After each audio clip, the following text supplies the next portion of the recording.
But here's a look at the rest of your Wednesday. Again, we're going to warm up quickly, 88 degrees. Now, I think anytime around or after dinner hours when we'll primarily see a lot of our stronger storm threat. Can we see something earlier? Absolutely. So all day long, definitely stay weather aware with us as the Storm Prediction Center has pushed more of West Michigan now into that enhanced risk. So almost everyone throughout West Michigan is in this enhanced risk, that orange coloring that you see there, slight for everyone else who is not. So this is one more notch up from where we were last night in terms of our severe weather chances. So threat wise, you want to definitely be aware of all the factors here. Wind gusts, 60 to 70 mile per hour wind gusts. It's kind of what we saw last night into early this morning. That can happen again. Hail, definitely possible, and we can't rule out an isolated brief tornado, but I think straight line winds are going to be our biggest threat here as we head into this evening. So we're going to pick up tomorrow as things will be calm by tomorrow morning, but then we're going to wait on this cold front to come through. And then again, tomorrow afternoon and evening, we can have another round of showers and storms. But finally behind that, we're going to get more cooler, refreshing air, high pressure moving in, and finally going to break. But tomorrow we have to be weather aware yet again. We'll be in the marginal risk for severe storms tomorrow. That's our lowest end of the spectrum. Still doesn't mean we can take our guard down. So you really just have to stay with us. Download the Fox 17 mobile weather app. You'll need it for the next couple of days. 90 degrees tomorrow. 80 on Friday. We're going to start to lose that humidity on Friday, become a little bit more comfortable, and you're really going to feel that through the weekend. Look at that weekend, something to keep our eye on. Eye on the prize there to get us through the next couple of days with these stormy patterns and stronger storms. So just stay with us on all platforms today. We'll get you through everything.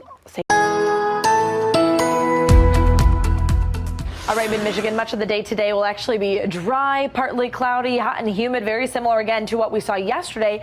But there will be another round, another potential for showers and storms later on this afternoon and this evening, even lingering a bit into our overnight hours. So we are in the slight to enhanced risk for severe weather. So you really want to stay weather aware as we head into the second half of the day today. We even could see some showers and storms tomorrow again. But that heat and humidity, it lasts through tomorrow. We're finally going to see some relief by the end of the weekend or end of the weekend into the weekend with a cooler, more refreshing air mass. We're then going to take temperatures below average for where we should be this time of year. So a big turnaround. Here's the next couple of days though. 89 today, 90 tomorrow. Still hot, humid, breezy today. And both days we have the chance for afternoon and evening showers and storms. Some can be on the stronger side. So really just need to stay weather aware with us. Look at Friday though. 80 degrees. We cool down that more refreshing air mass. We're going to slowly lose those dew points, lose that humidity on Friday. I think you'll really notice it come Saturday, but partly cloudy conditions for the moment. Mostly sunny both Saturday and Sunday. We're going to get some high pressure moving in, really settle and relax things down, and we'll need it after a little bit of this stormy pattern. But a beautiful weekend and heading into next week, 83 degrees both Monday and Tuesday. So for today, make sure you have a way to get weather alerts. Just stay safe and weather aware. Make it a great day. For now, I'm meteorologist Candace Monacelli. Good afternoon, good morning, hello, West Michigan, hi, good afternoon. We're just starting to get into the afternoon hours, and we have a new severe thunderstorm watch issued for Allegan, Berry, Calhoun, Kalamazoo, Kent, Montcalm, Muskegon, Ottawa, and Van Buren counties until 5 o'clock. So this is new. We're kind of pivoting a little bit here in the afternoon.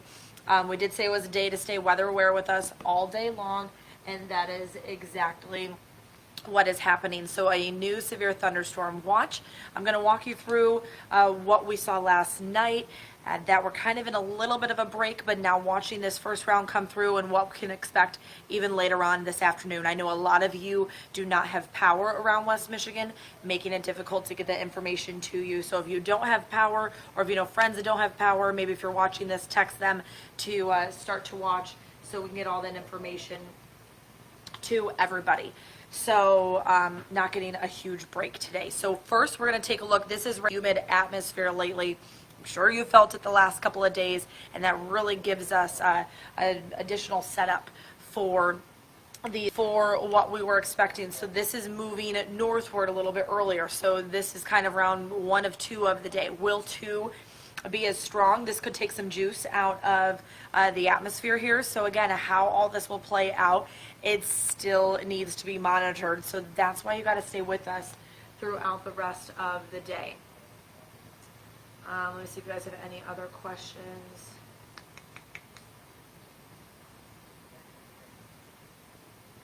Okay, okay, everyone just asking about your town. So let me go back to severe thunderstorm watch. Again, everyone in pink. So mostly it's along and south of I-96 for this severe thunderstorm watch. Oh, you can't see that. You see me.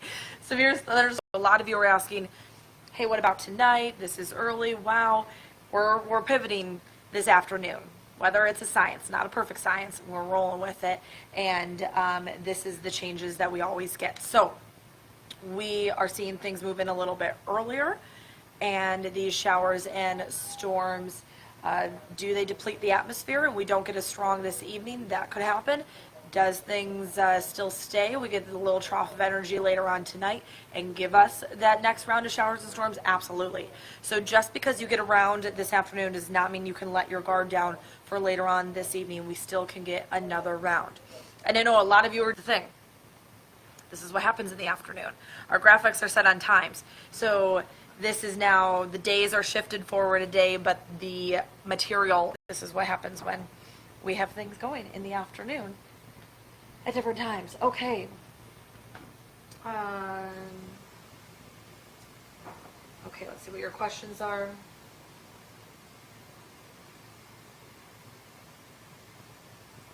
Okay. So we're going to go back to radar and walk through. I'm going to show you severe thunderstorm watch. Again, severe thunderstorm watch until 5. All right, so there you go. Team coverage at its finest. So we are covering all day parts for you, pulling in people early. I'm staying over late. Trying to keep everybody safe, but severe thunderstorm watch in the spot to go. If you do find yourself caught at Frederick Meyer Gardens, if things are already developing, I would say not worth the concert, as another line can come through later on this evening, especially if things do really get going. So if you do have tickets to that Frederick Meyer Gardens concert tonight, please, please, please, please, please check with us before you leave, and check with Frederick Meyer Gardens. They may even postpone the concert. Who knows? That is not my call. But definitely check with them, check with us before you make your decision on if you want to go to that concert or not. But again, it's open, it's outside, so it definitely we'll have to keep an eye on that and plan ahead. But I'm pretty sure it's their bathrooms and concession center for the concert that would be your safest, and I think that is their tornado shelter, severe thunderstorm warning shelter, that kind of situation, that new bathroom and concession center they just made within the last year or so, I think. So definitely check with us before you head to that concert, because that could be when our next round is moving through. It's expected right around and after dinner hour, so it's at 6 p.m. and on. And then, of course, this batch that we could see this afternoon, which could change things for this evening. So it's a day to stay with us. Have that second round expected later on tonight, and I think that will be even the stronger round expected later on tonight if the atmosphere can continue to hold on to its strength, and then we get that upper level trough moving through. We're in the enhanced risk for severe storms. We don't get that often. I know we had one recently, but we have it again, and this is for all of West Michigan. So you really need to pay attention and just stay weather aware, especially for you folks that don't have power, as we already been knocked down from last night. So need to stay prepared with us. We are not out of the woods. This is not just coming through early or nothing later on tonight. We're going to keep an eye on how things will. Please, if you know someone that has lost power, does not have all the normal tools in place to get their weather information, make sure you tag them in this post. Make sure everyone, including yourself, has ways to get weather alerts, and just stay up to date with us throughout the day. You want to download the Fox 17 mobile weather app. We've been showing QR codes on air all morning. We'll show them, I'm sure, again throughout this evening. If you go to fox17online.com and you can Google weather app, and it'll have ways to download it, ways if you don't know how to download it. But it is a great resource to have in the palm of your hands. You can get alerts for your exact city, and you know, you can almost see there's an entire line that's starting to morph in here. I just want to emphasize that a lot, that we are not out of the woods. Yeah, sometimes it's nice to just come back here and reset and show you the faces behind the voices. Meteorologist Candace Monacelli and myself, Kevin Craig here, kind of continuing the coverage. Laura Velasquez has joined us and we are just continuing to monitor the situation here, and that's a lot of what this is.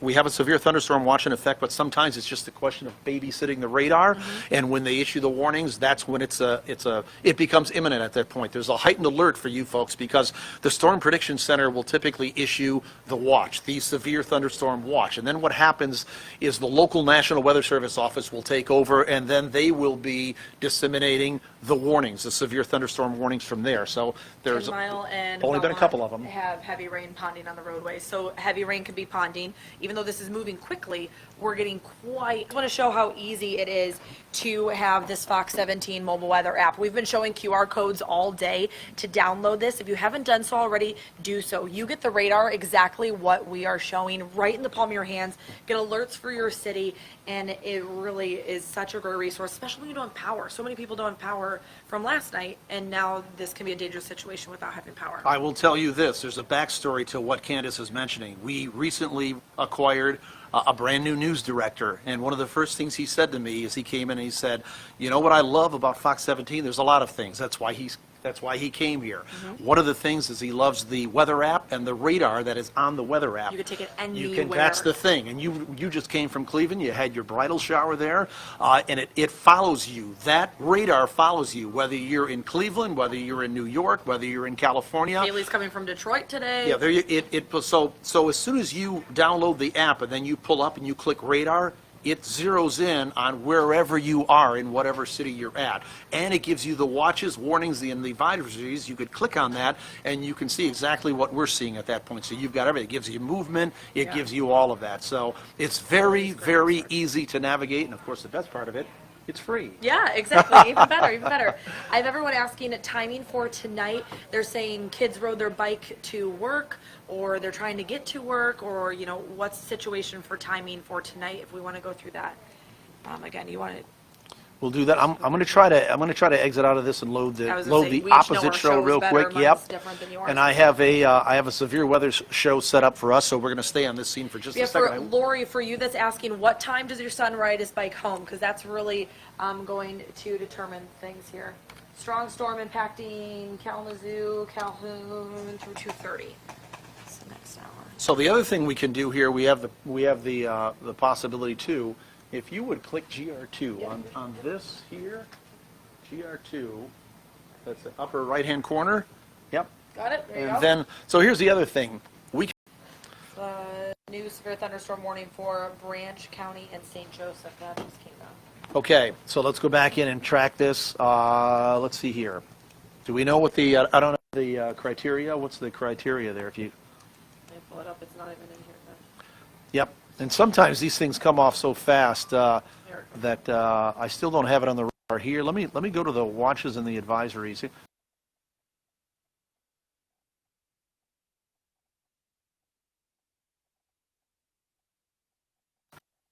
Possible.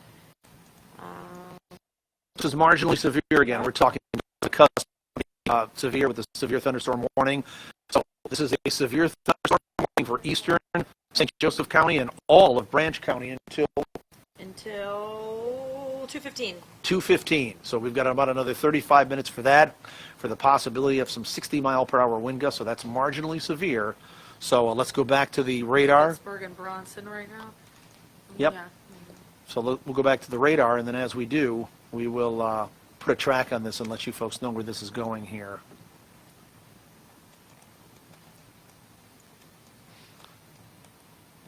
Well, first of all, this is over a good chunk of the area of already St. Joseph County, as we mentioned before. White Pigeon, Constantine, Three Rivers, Colon, all under the gun.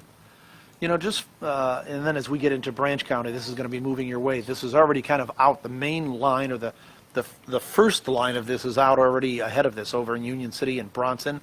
You know, what we want to do is they're mentioning wind. So let's go to velocity data, and then we'll go down here. So everything green here moving towards the radar site, everything red moving away from the radar site. But one of the things I'm going to look for as a meteorologist is some of these brighter reds is where the stronger wind field is going to be. So if we go to kind of query this information, I'm going to just click around. And in this case, we're going to click around the Bronson area and some of these brighter reds. There's a 58-mile-per-hour wind gust that is radar indicated right there. So that's typically why these National Weather Service offices will issue severe thunderstorm warnings. They have technology that's much the same as ours, probably even a little more advanced, a little quicker, a little more user-friendly, and they're doing the same thing. They're clicking around. There's a 62 mile per hour velocity data away from the radar. And the radar site here now, I'm all the way down into St. Joseph County and Branch County. This area, these counties are governed by the National Weather Service office out of North Webster, Indiana. So we're looking at their radar. So this is actually moving away from their radar site.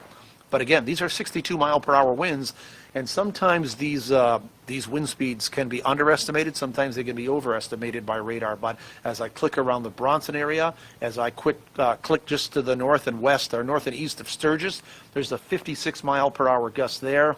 Again, we go back around the Bronson area, there's a 56 mile per hour gust. We go just around the Colon area, there's a 60 mile per hour possible wind gust there. We'll erase those, and then we're south of Colon now. In some of these brighter areas of red, there's a 51 mile per hour gust. But you get the idea. This is exactly why the severe thunderstorm warning is issued. I've already queried a couple of these to where they're up around 58 to 62 miles per hour. So we're talking about central and western portions of Branch County through Coldwater, Bronson. That's where we're going to see the strongest wind gust, and then into portions of eastern St. Joseph County with those stronger winds, those brighter reds. That's what velocity tells us. It shows us the wind speeds that are moving towards the radar site in green and away from the radar site in red. And when we can query that data and we look at that, we know that the potential is there, certainly for some wind gust up around 58 to 60, 62 mile per hour, Candace. Yeah, we're getting some trees down between White Pigeon and Sturgis. Another viewer saying Sturgis is getting hit pretty hard. And then we have folks asking about how Wisconsin just got put in a tornado watch and what that means for us. Well, let's go back and look at that. Yeah. So we have the capability to do that. And as we do that, now I don't know what this is just looking at it, so we'll query the information. And you're seeing there's the tornado watch until 8 p.m. For Wisconsin, and you can see there are some severe thunderstorm warnings that are within that tornado watch. But this is what we've been talking about all of today. We're getting a line of some strong to severe thunderstorms that are marginally severe, just on the cusp of being severe right now. That's what's moving through the area right now. We believe that those are going to move through the area, and then there's going to be a break of at least a couple of hours, maybe 2-3 hours, before those storms form over Wisconsin, and then they start racing our way. So the precursor to what may be coming in our direction this evening is already beginning to unfold, or will unfold as we get into Wisconsin. That's why the tornado watch has been issued out there by the Storm Prediction Center. So we got a severe thunderstorm watch for severe thunderstorm development in our area right now. Then we have a tornado watch issued for Wisconsin for what may become severe thunderstorms and maybe some tornado warnings out there. Let me take this off the screen, and we'll go to a bird's eye perspective of the radar because it will give you a flavor of what's going to be going on here. There it is. So as we look at the extensive lightning and that first batch, the first round of thunderstorms moving through our area right now, with just a little while ago, severe thunderstorm warning issued for Allegan and Ottawa County. We had some 60 mile per hour wind gusts, or some 48 to 58 mile per hour gusts there. That warning, those warnings have been allowed to expire. We have new warnings that Candace and I were just mentioning to you folks down across Cass and St. Joseph County. Those are marginally severe as well. So if I put a stop on this, and let's start to telestrate here, so that it's this whole area. This is the first batch right here that is going to be lifting like so off to the north and east. That's going to be out of here. And then what you'll notice is there's a big break right in this area here. This is what we expect to move in here as we get into the mid to late afternoon hours, and they'll, for all intents and purposes, may be nothing going on for a few hours through the mid to late afternoon and into the evening hours. And then you can already begin to see this secondary line out here in Wisconsin that's taking shape. This is why the Storm Prediction Center said, well, we're going to go ahead and issue a tornado watch for Wisconsin, central and southern Wisconsin, southeastern Wisconsin. So we believe that these storms are going to inform, and then they're going to come racing in here from the north and west for us, and that's what we think the second batch is going to be, quite honestly, more problematic. It will have the potential to be more problematic and stronger, maybe some 70 to 80 mile per hour winds. Oops. Oh, that's my fault. My My apologies on that. Sometimes we get distracted. Road is open. Cars are passing in both directions, as you can see. But earlier this morning, when we arrived about 4 a.m., it was this massive tree that was completely blocking Ramsdale Road. We're just north of Bosquick Lake, in between 9 Mile and 10 Mile, right before Ramsdale Road kind of takes an S-curve shape. But this entire tree was blocking the street, and you can tell just the massive size of this tree. Now, when we arrived about 4:30 or so, road commission crews showed up and they took what we know as construction equipment. They took a large bobcat and just pushed this off to the side of the road. And now they tell me they've been doing this all night long with several trees. And we've seen several trees down, and it's going to take a week for them to come back and break up every tree and get rid of it. But this is where this tree started on the other side of the road. Again, just completely falling over. But luckily, not fall in the opposite direction towards the electrical poles and all the power lines. Now, we did speak to a homeowner, Mike. He didn't want to go on camera, but he tells me he's lived here for 35 years. These trees, all of them, he thinks are all about 100 years old. He said this was the oldest and largest tree, the one that fell over, and he's thankful no one was hurt. Of course, cleanup will take a while, but thankful no one was hurt with the trees. And he said he actually never heard the storm. He heard the crews cleaning up the tree this morning. So a little bit of a different perspective there. They did have power. Their neighbors have power. So everyone definitely checking on every other neighbor in this area. Again, we're just north of Bosquick Lake, and the cleanup will last a couple of days. This is not the only tree that we have seen down and dealing with down, but the road is back open. Ramsdale Drive, definitely need to take it slow. Take it slow on any street you are on, as trees can still be down and just not found yet this morning, or power lines still could be down and not found yet as well. But cleanup will continue for the rest of the day. Definitely getting a more wider perspective of this damage, with branches and leaves all scattered throughout these folks' yards and trees now that we have daylight on our side.